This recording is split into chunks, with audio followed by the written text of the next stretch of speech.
or you can request to freeze the defendant's banking account in case if you win the suit, you could get some money. At least you could have some money in the banking account, and also you can get the injunction order in advance.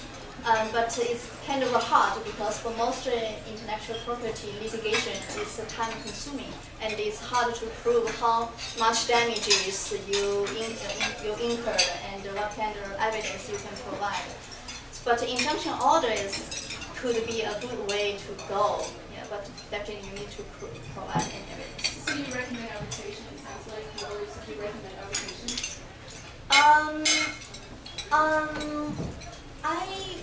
I definitely I think because arbitration is a final. It's just after one arbitration is done, and you can enforce the arbitration order. But for litigation, you still have a second chance. If you are not satisfied with the first trial's result, and you can go to the appellate court to get the second chance.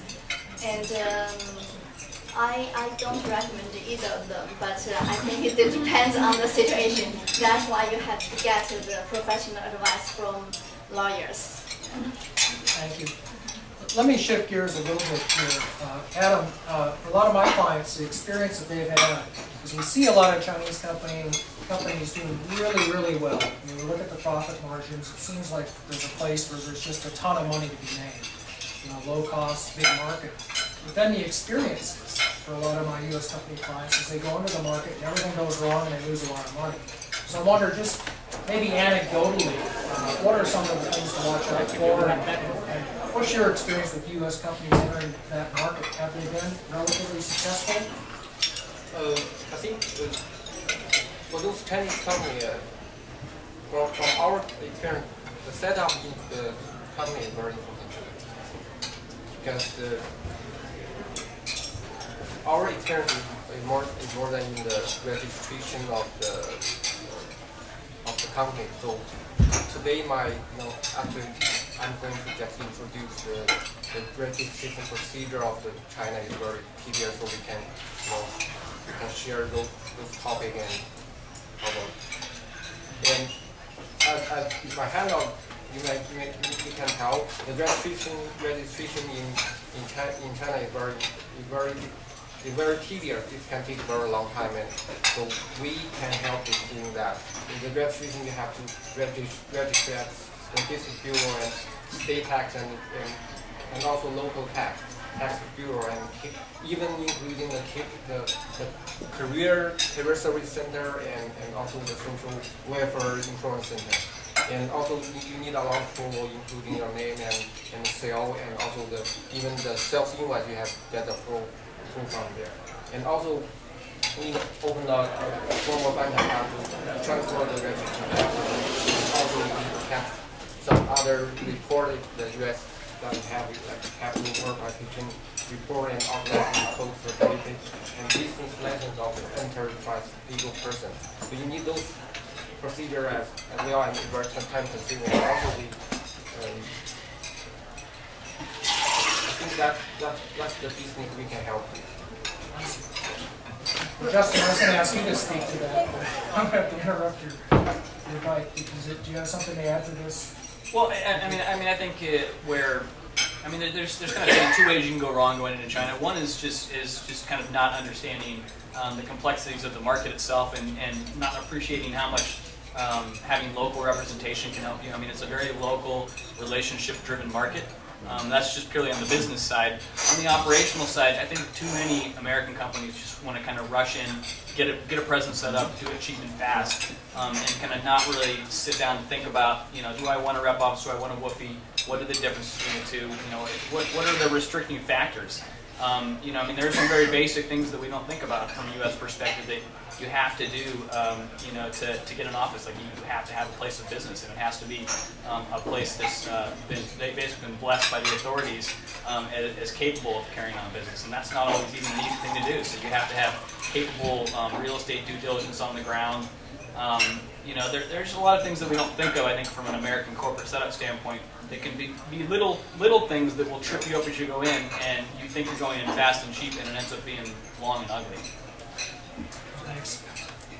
So what do you see about foreign companies going in as a joint venture? You don't hear a lot of people going in as a joint venture. Is there any pros and cons going in as WOFE or as joint venture?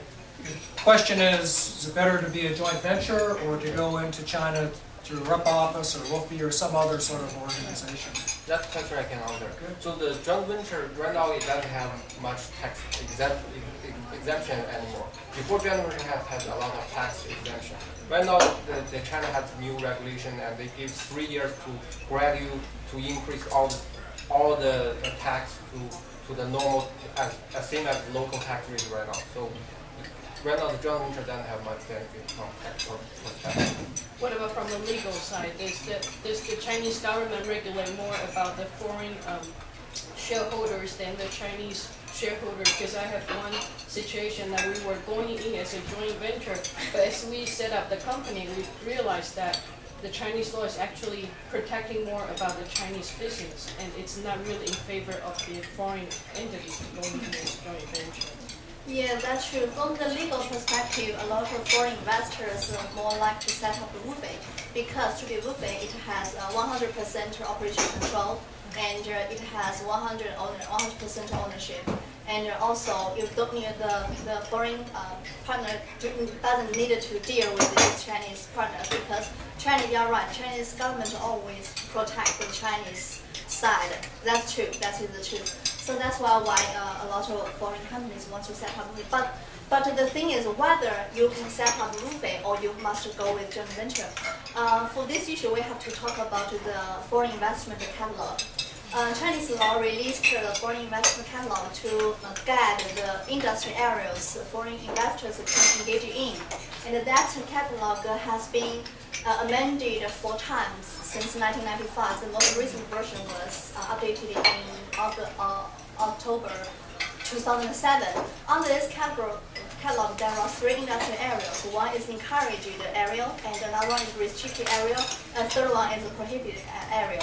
So under encouraged areas, most foreign companies can set up WOFE with 100% shareholder, 100 ownership, but not all. Some of them are still need to get a Chinese partner. But under restricted area, most situations you have to go with joint venture.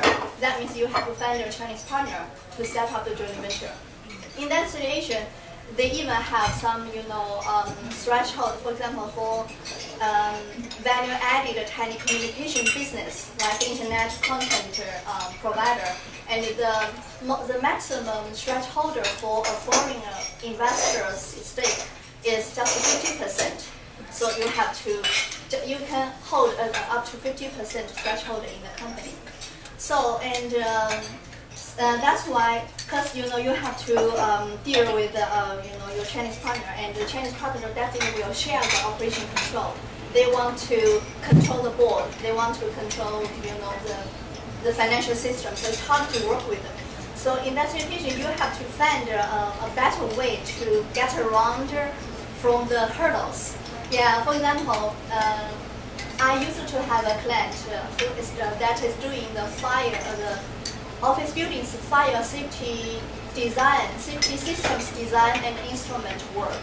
And that was back in 2006. Under Chinese law, that is restricted area.